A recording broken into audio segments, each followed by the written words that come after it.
Hello प्यारे दोस्तों, आप सभी का बहुत बहुत आभार और धन्यवाद। आप हमारे चैनल पर बने हैं काफी टाइम से और हमें आगे भी बढ़ा रहे हैं। और भी आप अपने मोबाइल में अपने मित्रों को, अपने फैमिली मेंबर्स को, सबको वीडियो को शेयर करें और ज्यादा ज्यादा आगे बढ़ाएं।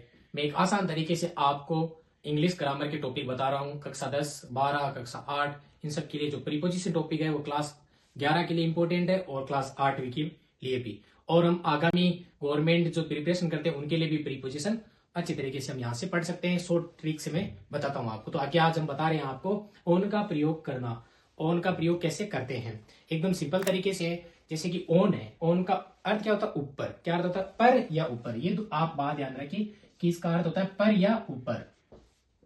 अगर आप एक बात संभवतः समझ आइए कि यहाँ कोई टेबल है और इस टेबल के ऊपर मान लीजिए ये कुछ रखा हुआ है, तो ये ऊपर रखा हुआ है, ऊपर मतलब इसके ऊपर हो गया, तो आप ऑन का प्रयोग करें। यानी छोटे क्लास में बच्चों को पढ़ाते हैं ना इंग्लिश मीडियम स्कूलों में, तब आप देखते हो कि किताब में एक एग्जाम्पल दिया, एक तस्वीर दी होती है एग्जाम्पल के तौर पे। उस तस्वीर में से बताया होता है कि ये टेबल है, इस टेबल पे किताब पड़ी है, तो बच्चा समझ जाए कि ऊपर है। और ऊपर का मतलब क्या है कि ऑन का प्रयोग करना है। किसका प्रयोग करना है? ऑन का। तो हमारा पहला इसका जो आपका पहला जो इसका जो एकदम हम तरीका बताते हैं वो यही है कि जब एक वस्तु दूसरी वस्तु के जब एक वस्तु दूसरी वस्तु के ऊपर हो, जब एक वस्तु दूसरी वस्तु के ऊपर हो, दूसरी वस्तु के ऊपर हो, यह आपको एकदम सिंपल तरीके से ध्यान रखना। जब एक वस्तु दूसरी वस्तु के ऊपर हो और दोनों की सतह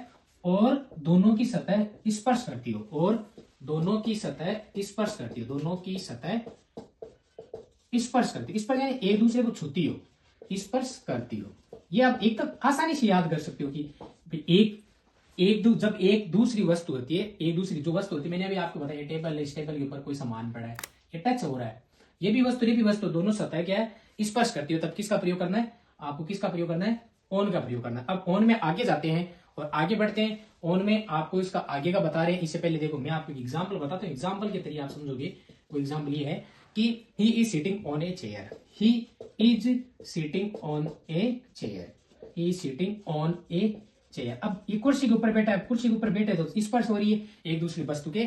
और my book on the table, दूसरा एग्जाम्पल है my book on the table, my book on the table, मेरी किताब है वो क्या है किसके ऊपर पड़ी है? टेबल के ऊपर। My book is on the table. तो अब आपके बात समझ में आई होगी कि ऑन का पहला प्रयोग एकदम आसान तरीके से। दूसरा इसका यूज है दिनों के नाम के पहले, एकदम सरल है। दिनों कौन से थे? सप्ताह के नाम से पहले। दिनों के नाम से पहले किसका प्रयोग करना है? ऑन का प्रयोग करना है। किसका करना है? ऑन आता है। क्या आता है? ऑन आता है। जैसे अभी यहाँ पे मैं लिख दूं, दिन क्या है? संडे, मंडे, ट्यूसडे ही होता है। यहाँ मंडे शब्द आए हैं, आपको बोले प्रीपोजिशन फिल करना है, यहाँ खाली जगह दे रखी है तो ऑन भरी है ना, यहाँ पे ऑन भरी है। ट्यूसडे आता है तो आप क्या करोगे? ऑन। क्या बरतोगे? ऑन। अब ऑन का आगे का जो तीसरा टॉपिक है वो हम आपको क्या बताने वाले हैं? वो बताते हैं कि पैदल, अगर कोई इंसान पैदल चल रहा है, पैदल के लिए, किसके लिए? पैदल शब्द के लिए ऑन फुट। जैसे ऑन फुट लिखते हैं ना पैदल शब्द के लिए, तो क्या लिखेंगे? ही केम ऑन फुट। इसका एग्जाम्पल हो जाएगा ही केम ऑन फुट। क्या हो जाएगा? ही केम ऑन फुट, वो पैदल आ रहा है, यानी पैरों से चल रहा ऑन फुट। तो ये आपका था ऑन, एकदम सिंपल तरीके से। आगे हमारी क्लास में बने रहिए। थैंक यू, धन्यवाद।